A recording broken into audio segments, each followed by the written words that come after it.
thank you very much. It's an honor to have President Zelensky of Ukraine, and we've been working very hard, very close. So we've actually known each other for a long time. We've been dealing with each other for a long time, and very well. We had a little negotiation spat, but that worked out great. I think for both countries, I think for the world, actually, beyond both countries. And we have something that is a very fair deal. And we look forward to getting in and digging and working and getting some of the rare earth. But it means we're going to be inside, and it's a big commitment from the United States, and we appreciate working with you very much.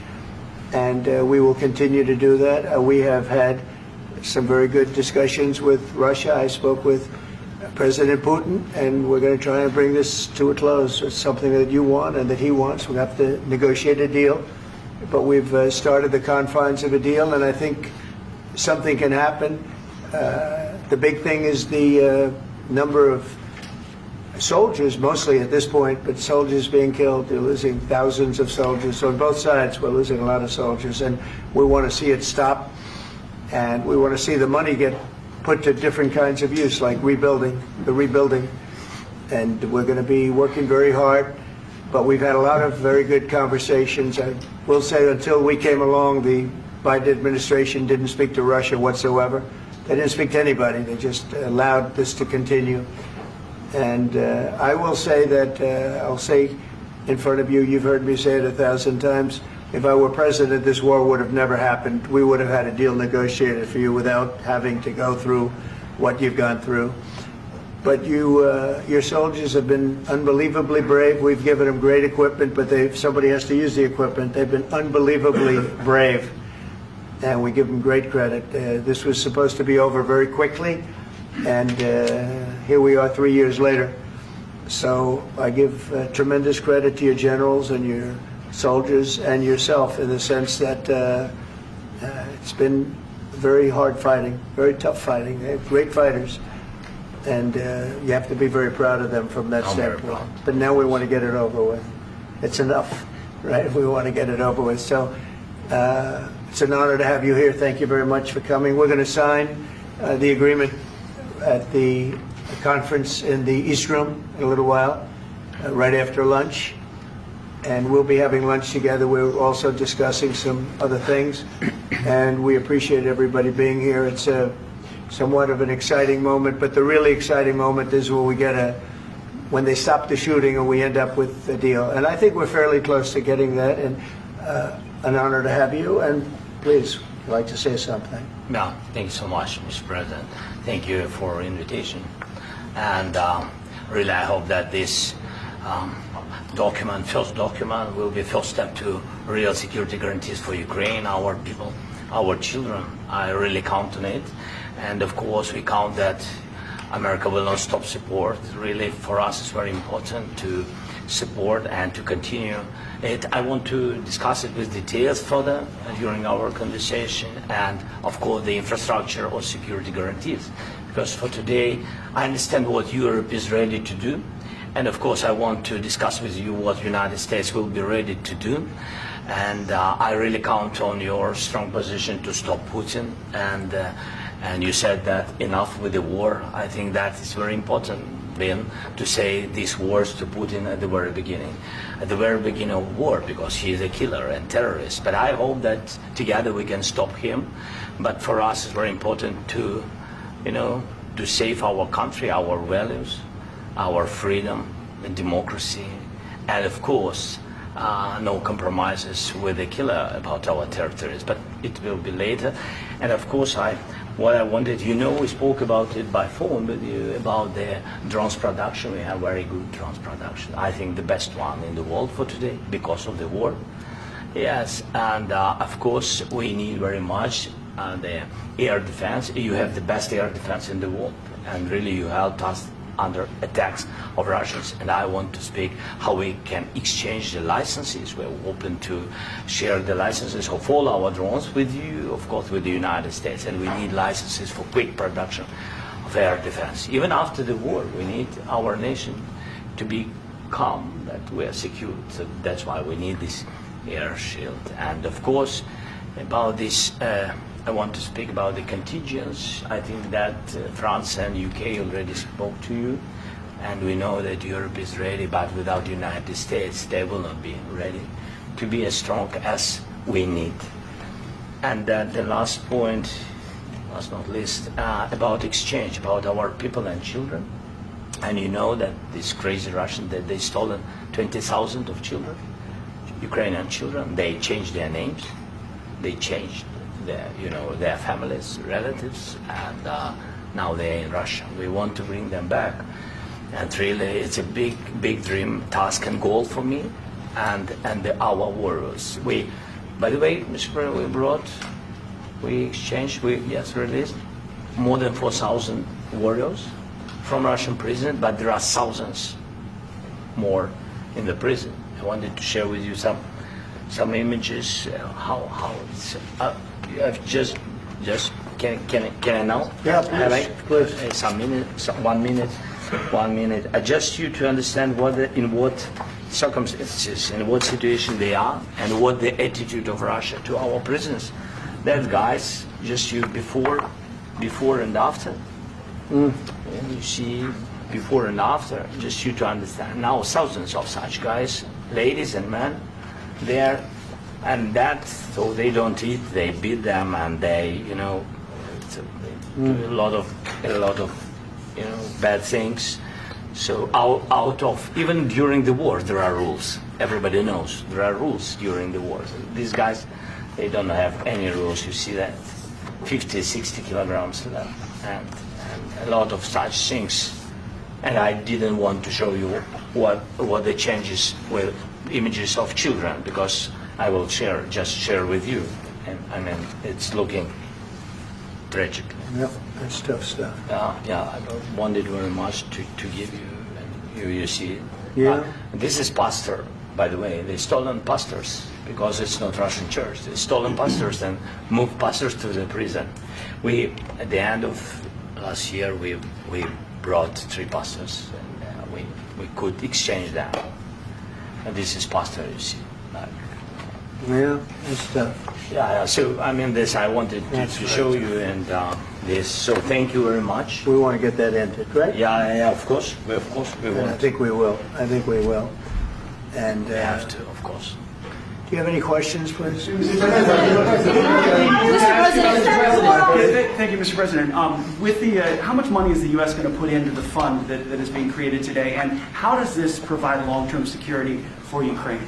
Well, we don't know exactly how much, because we're going to be putting some money in a fund that we're going to get from the raw earth that we're going to be taking and sharing in terms of revenue. So it's going to be a lot of money will be made from the sale and from the use of raw earth. And as you know, our country doesn't have much raw earth. We have a lot of oil and gas, but we don't have a lot of the raw earth. And what we do have is protected by the environmentalists, but that can be unprotected, but still it's not very much. They have among the best in the world in terms of raw earth. So we're going to be using that, using it for all of the things we do, including AI and including weapons and the military, and it's really going to very much satisfy our needs. So it's something that just worked out really well. We have a lot of oil, and we have a lot of gas, we have a lot, but we don't have raw earth. So this has just about every component of the raw earth that we need for computers, for all of the things we do. This puts us in great shape. And on long-term security for Ukraine, how is this provided? I think they're going to have great luck. I think once we make the agreement, that's going to be 95% of it. They're not going to go back to fighting. I've spoken with President Putin, and I feel very strong. I've known him for a long time, and I feel very strongly that they're very serious about it, and we'll make a deal. And when the deal is made, I don't think we talk about security. Everyone's talking about the other day. All they talked about was security. I said, let me make the deal first. I have to make the deal first. I don't worry about security right now. We have to have a deal, because right now, last week, 2,000 soldiers died on both sides. 2,000, and they're losing 1,000, 2,000, 3,000 a week. So as we sit here and we talk, people are getting shot and dying on the battlefield. And they're not American soldiers, but they're Russian soldiers and they're Ukrainian soldiers, and we want to be able to stop it. And we want to be able also to spend money on other things. We don't want to, this is a tremendous amount of money. And what the Biden administration did was terrible. They were giving money, but he had no security on the money. Europe, as you know, gave much less money, but they had security. It was in the form of a loan. They get their money back, and we didn't. And now, at least we're protected because the American taxpayer has to be protected too. But this is an incredible agreement for Ukraine because we have a big investment in their country now, and what they have, very few people have. And we're able to really go forward with very, very high-tech things and many other things, including weaponry that we're going to use in many locations, but that we need for our country. This allows us to do this. Will you continue Sorry. sending military aid? Yes, go ahead, please. If I can just, yes. In the document, there is one of the very important points. If we speak about business and investment, we never had LNG terminals in Ukraine. This document will open. I mean, the next document, but anyway, here we see in the framework, we see really goodwill for this. LNG terminals for us is very important, and I think for security of European continent. We have the biggest storage, gas storage. We have the biggest in Europe. Yes, yes, and we can use it. Use it for LNG. Use it for LNG, and we will do it. And really, we can help Europe because Europe really helped. President Trump said that they made less support, but they are our friends and they are our very supportive partners. They really gave a lot, Mr. President. Yeah, they did. They gave a lot, but they gave much less. No. Much less. No. No. No. Okay.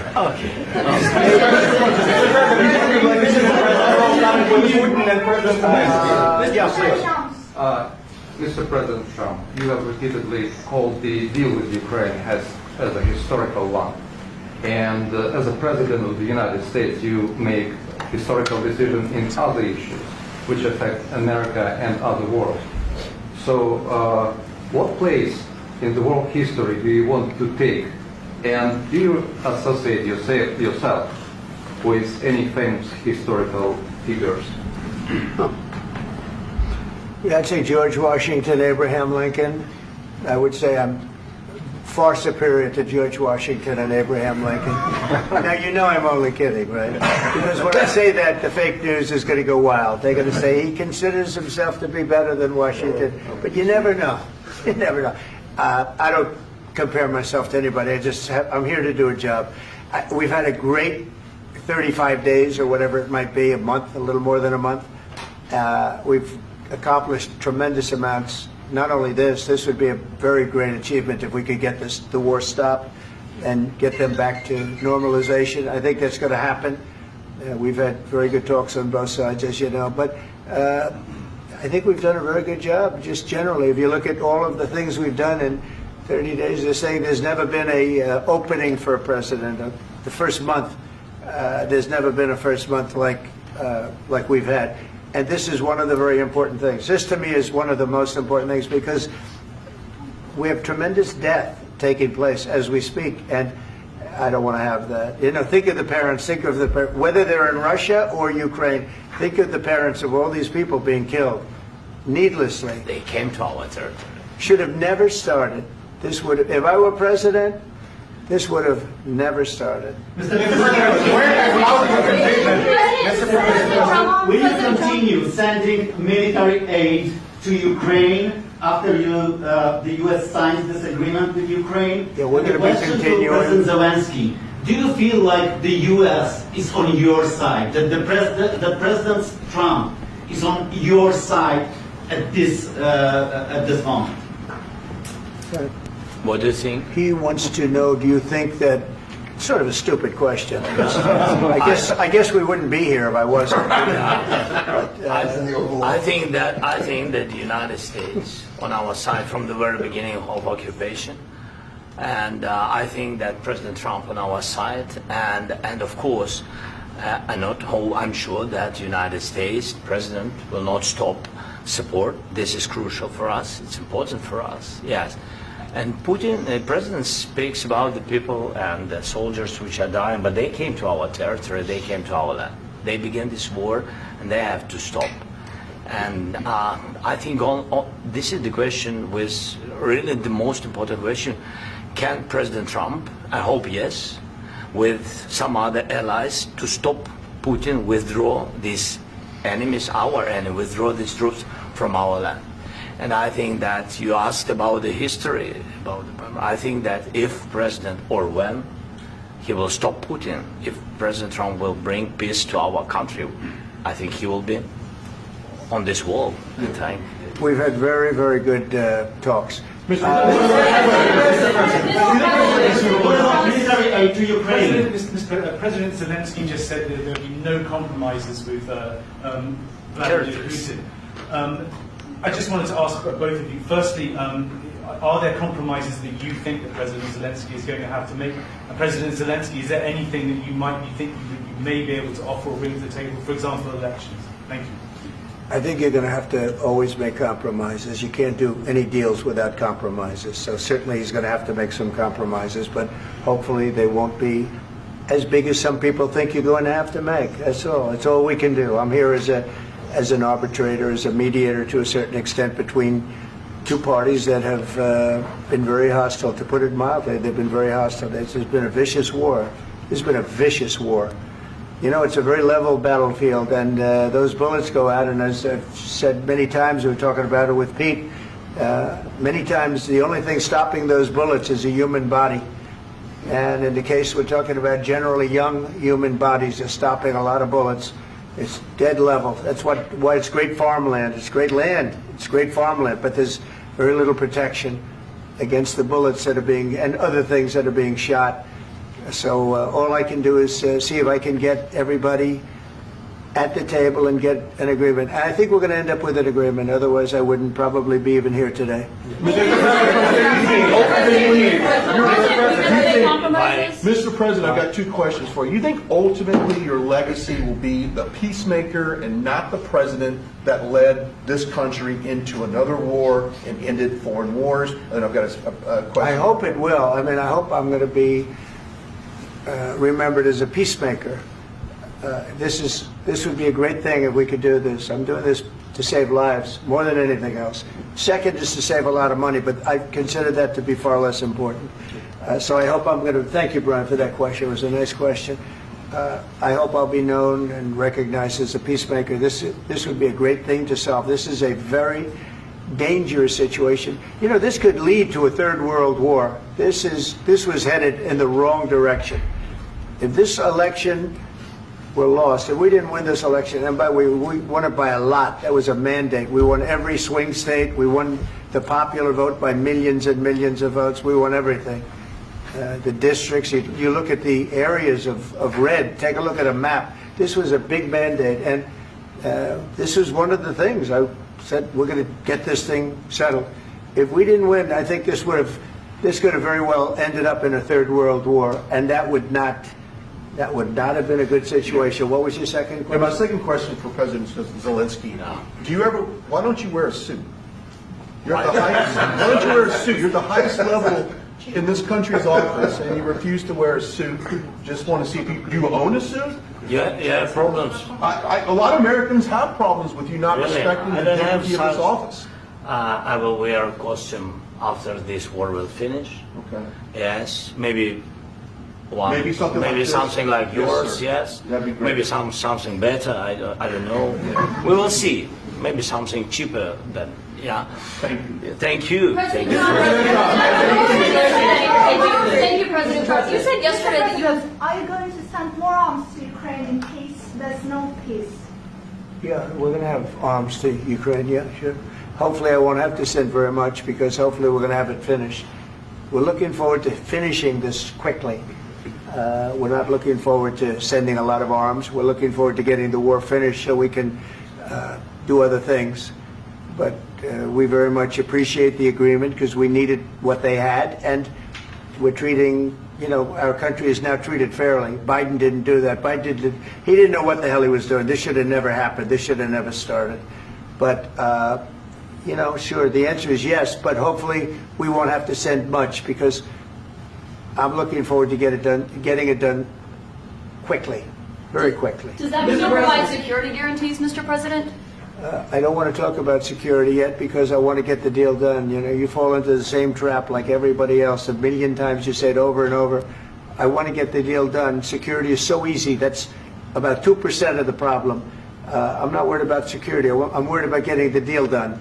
The security is the easy part. Security is very nice. Everybody stopped shooting.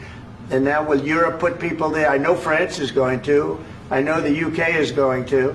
I know other countries are going to, and they happen to be right next door. We haven't committed, but we could conceivably. You know, we have security in a different form. We'll have workers there digging, taking the raw earth so that we can create a lot of great product in this country.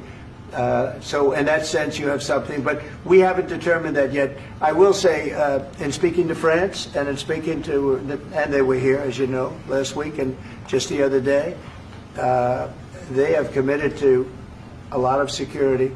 I don't think you're going to need much security. I think once this deal gets done, it's over. Russia's not going to want to go back, and nobody's going to want to go back. When this deal ends, I really believe this deal is going to be over.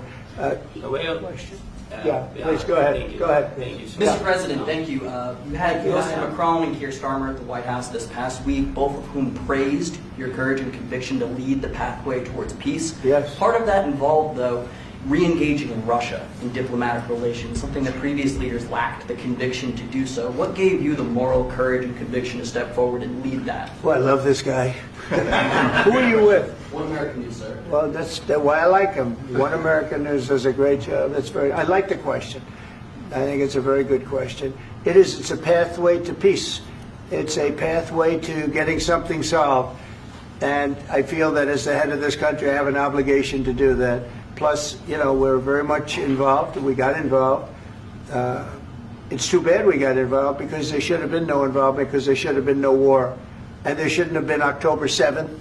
That would have never happened. As you know, Iran was broke. They had no money to give to Hezbollah. They had no money to give to Hamas. They were stone cold broke. And then under Biden, they became rich as hell. They went from no money to $300 billion in a period of 4 years. And they gave a lot of that money away, and you see what happened. And that's a real mess also that we hope to be able to solve.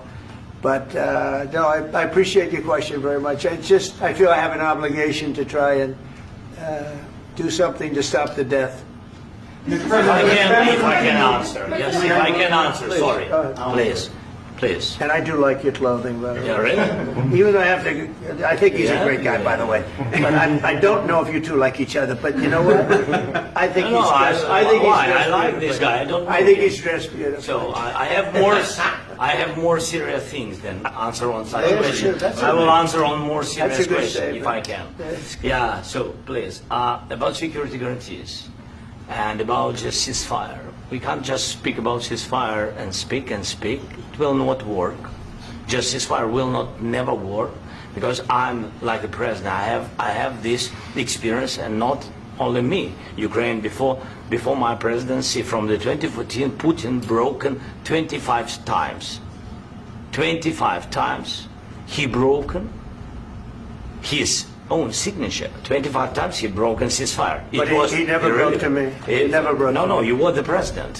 He You were never the president broke- he during. never broke to me. In 2016, you've been the president, Mr. President. You've been the president, but he had, of course, not with you, but he had during those periods. He had conversations with our side, and we had Normandy format. You know, the France, Germany, Ukraine, and Russia, and he broken 25 times. That's why we will never accept just ceasefire. It will not work without security guarantees. Security guarantees, maybe President is right about this document and other, but this document is not enough. Strong army is enough, because his soldiers afraid, Putin's soldiers afraid of our soldiers when we're strong enough. If we are not strong enough, if we are empty, if our storage is empty, we can't defend our land. Today, you know, he knows that we have all the world knows that we have meeting. Yes, why he's using ballistic? Putin today using ballistic on our hospitals, schools, and etc. Ballistic. So he knows that we are here and that President Trump is really have goodwill to stop this war. And you hear now the president. So why he's using? So he doesn't want to stop. He doesn't want. But I hope that we will do it. Really, we'll do it. Security. When we speak about security guarantees, when the Europeans are ready for contingents, they need USA backstop. If there will not be United States, we will not never have any contingents, strong contingents from the Europeans, because they don't want to divide alliance connection between the United States and the main and strongest ally and Europeans. And this is crucial. This is important. That's what we want to speak about very much. This is very important. And air defense. So air defense, really, we have big deficit with all these systems, and we need to provide this. We need it very much. Otherwise, Putin will never stop, and will go further and further. He doesn't want. He hates us. You know, it's not about me. He hates Ukrainians. He thinks that we are not a nation. He thinks, and he shared these thoughts. I think maybe with your team also. I don't know, but with all the Europeans, in media, officially and not, he always said that there is no such country, such nation, such language, and such life like Ukrainian. No, he really doesn't respect all the Ukrainians, and he wants to destroy us. And you are right, Mr. President. That's 2%. This document, maybe other documents, it's a very good start, very good, but it will not enough to stop this person. Should Russia pay to rebuild Ukraine? Mr. President, after Should Russia pay to rebuild Ukraine? They have to pay. this question. You This is didn't the like rule. because- This is the rule of because the war. I'm This is sorry. the rule of the war. During all the centuries, all the history, this is the rule of the war. Who began, those pay. Do you agree, This is the rule. Putin began this war. He has to pay all money for innovation. He has to pay. Of course, some Russian assets, what we have in Europe, about 300 billion, we can use them. We can use for innovation and buy military support from the United States also. We can do it, but it's not enough. It's not enough. Under these circumstances, do you envision a trilateral summit with Because I want Putin to and know- President Zelensky? Wait, 1 second. I asked this question that you didn't like because I wanted to know if you want to position yourself in the middle between Russia and Yes. Ukraine or on the Ukraine's. No, I'm in the middle. I want to solve this thing. I'm for both. I want to get it solved. And it's wonderful to speak badly about somebody else, but I want to get it solved. If we can solve it, great. If we can't solve it, they're going to have to fight it out, and who knows what's going to happen. But I want to see it get solved. May I follow up? One more question about U.S. troops in Europe. After Russian invasion of Ukraine, your predecessor sent additional troops to Eastern Europe, including Poland, my country. Yeah. Are you committed to keeping these troops on the eastern flank of NATO in the future? I'm very committed to Poland. I think Poland has really stepped up and done a great job for NATO. As you know, they paid more than they had to. They are one of the finest groups of people I've ever known. I'm very committed to Poland. What about Baltics? Poland's in a tough neighborhood, you know. What about the Baltics? The Baltics, they got a lot of, it's a tough neighborhood too. But we're committed. We're going to be very committed, and we're committed to NATO. But NATO has to step up, and the Europeans have to step up more than they have. And I want to see them equalize, because they are in for far less than we're in. And they should be at least equal. You understand that? Why is the United States, we have an ocean in between. Why is the United States in for so much more money and other things as Europe? With that being said, and as you said, they've also been obviously very helpful. But we have put in far more than they have. And I think they should equalize. Mr. President, Please, go ahead. ask you about the agreement again today. What changed between the first time that Secretary Vance gave President Zelensky the agreement and today for the signing? We made a deal. What was the I'm just- deciding factor? I'm a business person. We made a deal. That's what changed. Along with general- I didn't think we were going to make a deal. And We ended up making the deal, so that changed. Mr. President, what and how do you envision a trilateral summit with President Zelensky and Putin? I don't know, under but these well, they circumstances? don't like each other. I can tell you that. Okay? They do not like each other. This is not a love match, and it's unfortunate. That's why you're in this situation. The United States should not have allowed this to happen. Okay? The United States, run by a man that didn't know much. I'm going to be very nice. Run by an incompetent person, very incompetent person, should never have allowed this to happen. I've stopped wars. I've stopped many wars. My people will tell you, I stopped wars that nobody ever heard about. I stopped wars before they ever started. You can look at some of, I could give you a lot of nations that would tell you right now they were probably going to war. I could tell you right now there's a nation thinking about going to war on something that nobody in this room has ever even heard about. Two smaller nations, but big, still big. And I think I've stopped it. But this should have never happened. Mr. President, Sorry, just a second. About any negotiations. First of all, I want really to tell you, and I think that everybody understands that Ukraine, more than Ukrainians, nobody wants to stop this war. But at the future, any negotiations, it's understandable that two sides of the war, not Russia and the United States, because this is not the war between Russia and the United States. This is war of Russia against Ukraine and Ukrainian people. So these two sides will be at the will be at the negotiation table. Then of course United States, like the strongest partner of the Ukraine, and of course Europe. I think Europe is very important. I want to speak about it with the President. Yes, Europe is very important for us because we really defend Europe for today. All Europeans really recognize that we are defending the line and they have real life and our people are dying. That's why they helped us. And also it's about the NATO. Yes, between, like the President said, you have big, nice ocean. Yes, between us. But if we will not stay, Russia will go further to Baltics and to Poland, by the way. But first to the Baltics. It's understandable for them because they've been in the USSR. You know, they've been one of the republics of the USSR, and Putin wants to bring them back to his empire. It's a fact. And when he will go there, if we will not stay, you will fight. Your American soldiers. It doesn't matter. Do you have ocean or not? Your soldiers will fight. Mr. President, would you be willing to visit Ukraine, maybe Kyiv or Odessa, which is going to be a third year of the Black Sea? It was my question. I'm sorry. I don't want to talk about Odessa now. Let's not talk about Odessa. I want to talk about making a deal, getting peace. We don't have to talk about Odessa, but a lot of cities have been destroyed. A lot of cities that are not recognizable. There's not a building standing. No. And a lot of things have to happen. You have to come and to look.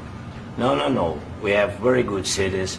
Yes, a lot of things have been destroyed, but mostly cities alive and people work and children go to school. Sometimes it's very difficult. Sometimes closer to front line, children have to go to underground schools or online, but we live. Ukraine is fighting and Ukraine lives. This is very important.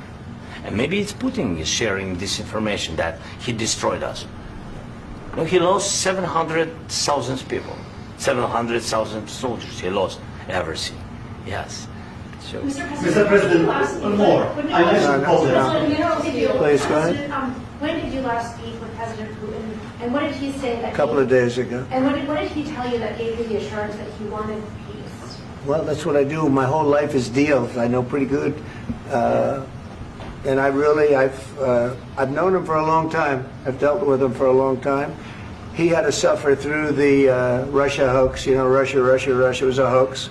It was all Biden. It was nothing to do with him. So he had to suffer through that, and he was able to do that. I think that he wants to make a deal, and he'd like to see it end. That's all I do. That's what I do. My whole life, that's what I do is make deals. And I'm in the middle of a mess because this is a real mess. It's a very dangerous one. If this doesn't get solved now, it's not going to get solved for a long time. So I hope we're going to get it solved. In the back, please. Thank you, Mr. President. Prime Minister Starmer claimed repeatedly that his government believes in free speech and was not engaged in censorship. But his country's government arrests people for memes and thought crimes, and even more worrisome is pressuring American companies to censor Americans on his behalf. How can he be a reliable, trustworthy partner when he says things that are demonstrably false on such an important topic? Well, we actually spoke to him about that yesterday, and we thought they took it very, very much too far. JD was very strong on it. So was I. So was Marco. And we've been speaking to him about it. Marco, would you like to say something about that? Yeah, we have concerns, obviously, with the conduct of those, particularly as it impacts Americans. And there's real concern that American speech, which is online, could fall into the hands of British or any country's jurisdiction. And so this is a point the Vice President made at Munich, and I think it's a very compelling one, that what unites us with Europe, as much as anything else, is these shared values, and one of them being free speech. And so if Americans are threatened by it, we're going to need to take action in that regard. Mr. President.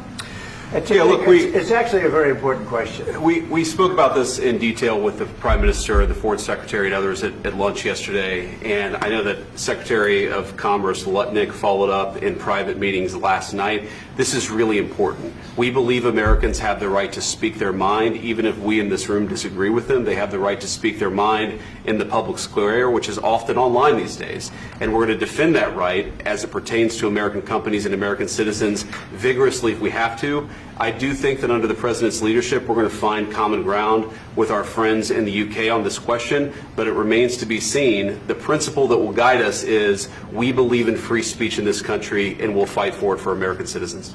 Mr. President, on the deal, is there any other oil and gas component to the deal? Is it all critical? A little bit.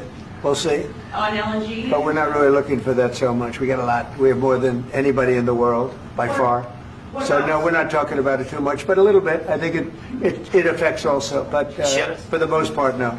And sir, is there any agreement from Ukraine to purchase U.S. LNG as part of the deal, or is that on the table at all? No, we don't need that. Mr. President, I just wanted to ask you about, you just mentioned that you'd spoken to Vladimir Putin a couple of days ago. Just to be clear, that's a new call, not the one that you... I've spoken to him on numerous occasions. Okay, and how was the latest call? What did you discuss? How did it go? Are you serious with that question? I am. I'd love to know. It went well. I think we're going to have a deal. On the minerals deal, Mr. President, some of those minerals are in the east of Ukraine, not far from the front lines and in areas that Russia has occupied. Will you direct President Putin to withdraw his forces from those areas if there's U.S. interest? Well, we'll take a look at the time. We have a lot of area. It's a very big area we're talking about, so we'll take a look. I'll study that and I'll see. And who would protect those minerals if they are U.S. interest? Would that be Ukrainian They'll forces? be protected. European The agreement forces? will protect them. US The forces? agreement, yeah, we're signing an agreement. You know? Right, but what if Russia tries to invade or there's Russian aggression in those spots? I just told you I don't think that's going to happen. And if that were going to happen, I wouldn't make a deal. If I thought that was going to happen, I wouldn't make a deal. Some people may wonder why. You know, they ought to focus on CNN on survival, not asking me these ridiculous questions. Focus on surviving, because CNN's got such low ratings. I don't think they're going to survive. Let's go. Please go ahead. I already mentioned Poland. Poland was under Russian control for decades after the Second World War. When I was a kid, I looked at the United States not only as a most powerful country, richest country in the world, the country that has great music, great movies, great muscle cars, but also as a force for good. And now I'm talking with my friends in Poland, and they are worried that you align yourself too much with Putin. What's your message for them? Well, if I didn't align myself with both of them, you'd never have a deal. You want me to say really terrible things about Putin and then say, "Hi, Vladimir, how are we doing on the deal?" That doesn't work that way. I'm not aligned with Putin. I'm not aligned with anybody. I'm aligned with the United States of America and for the good of the world. I'm aligned with the world, and I want to get this thing over with. You see the hatred he's got for Putin. It's very tough for me to make a deal with that kind of hate. He's got tremendous hatred, and I understand that, but I can tell you the other side isn't exactly in love with, him either. So it's not a question of alignment. I'm aligned with the world. I want to get the thing set. I'm aligned with Europe. I want to see if we can get this thing done. You want me to be tough? I could be tougher than any human being you've ever seen. I'd be so tough. But you're never going to get a deal that way, so that's the way it goes. All right, one more question. Hey, I want to respond to this. So look, for 4 years in the United States of America, we had a president who stood up at press conferences and talked tough about Vladimir Putin, and then Putin invaded Ukraine and destroyed a significant chunk of the country. The path to peace and the path to prosperity is maybe engaging in diplomacy. We tried the pathway of Joe Biden of thumping our chest and pretending that the President of the United States' words mattered more than the President of the United States' actions. What makes America a good country is America engaging in diplomacy. That's what President Trump is doing. Can I ask you? Sure. Yeah? Yeah. Okay. So he occupied our parts, big parts of Ukraine, part of East and Crimea. So he occupied it on 2014.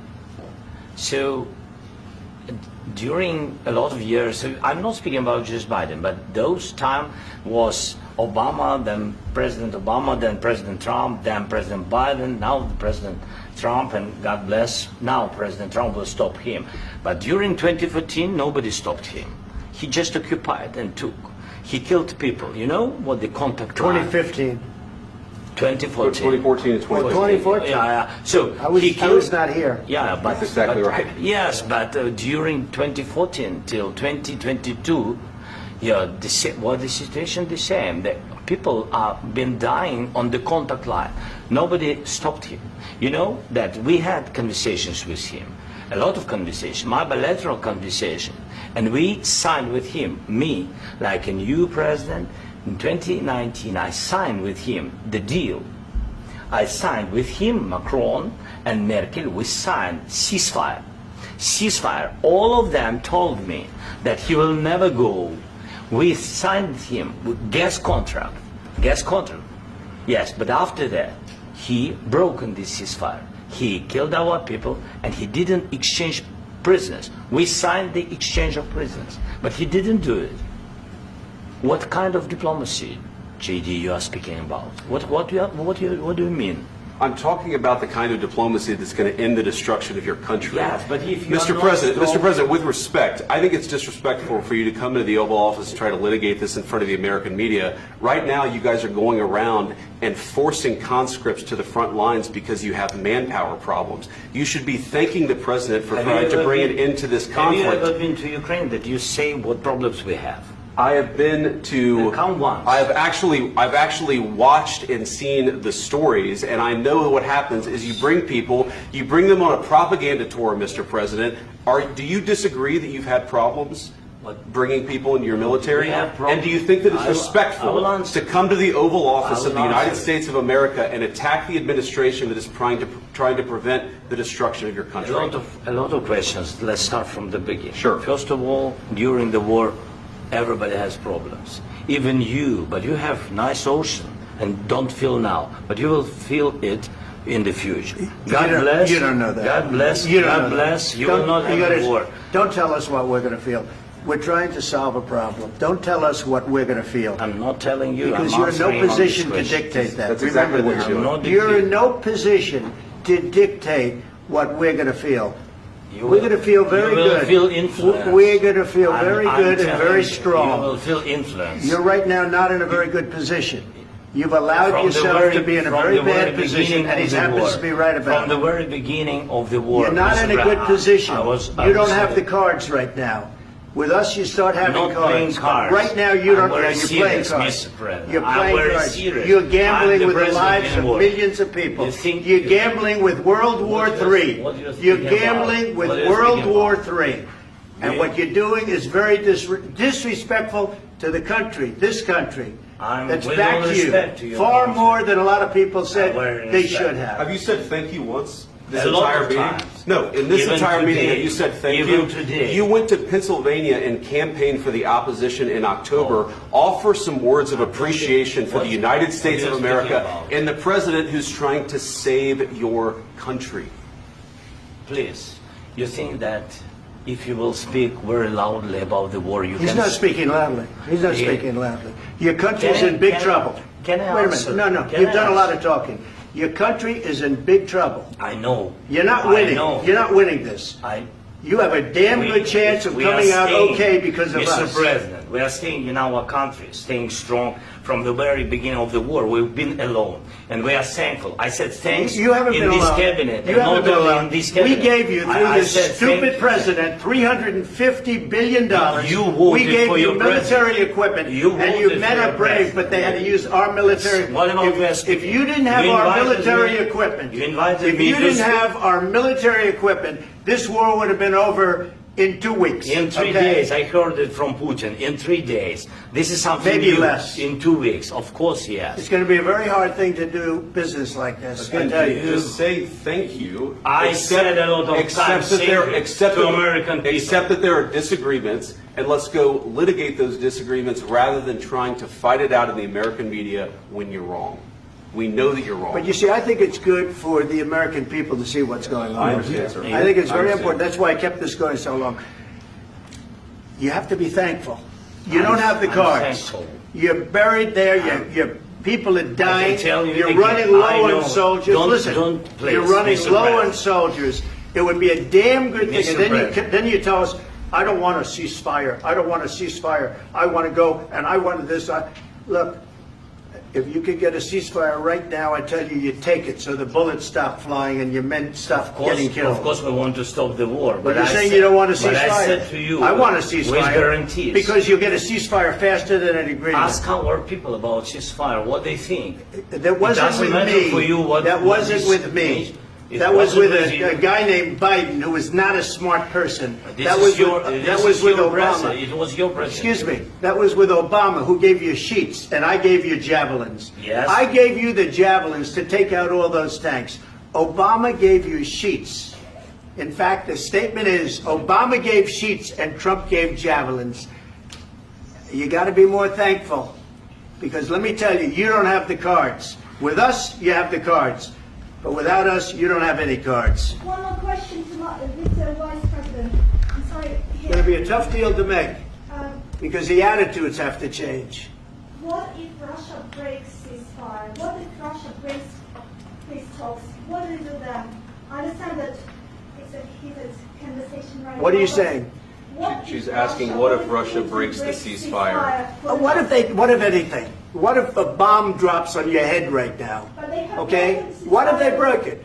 I don't know. They broke it with Biden because Biden, they didn't respect him. They didn't respect Obama. They respect me. Let me tell you, Putin went through a hell of a lot with me. He went through a phony witch hunt where they used him and Russia. Russia.